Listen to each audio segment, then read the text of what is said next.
बोलने लगी, नज़ाकत से अपने आरज़ू बयान करती रही।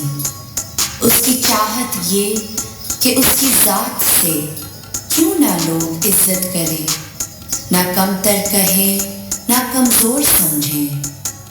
उसकी खूबियाँ और ऐबों के साथ उसे जीने दें।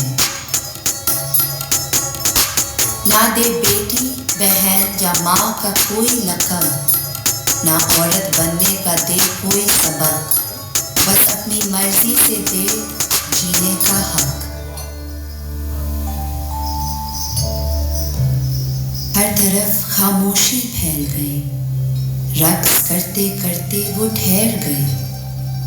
ऊपर सर उठाकर जो देखा उसने, दरख्तों का वो हजूम इतने खामोश से। बस वो सुनते रहे और वो बयान करती गई, मासूम ख्वाहिशात एक दिलचस्प घड़ी।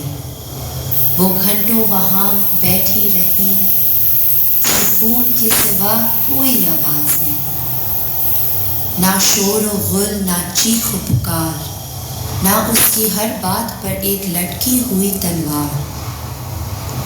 खुली फिजा में सांस लेने का वो हक, उसके औरत होने का दर्जा बुलंद। खामोश रह के उसे जंगल ने कहा, सर उठा कर चल, ये हक है तेरा, जिससे अल्लाह ने खुद तुझे है नवाजा।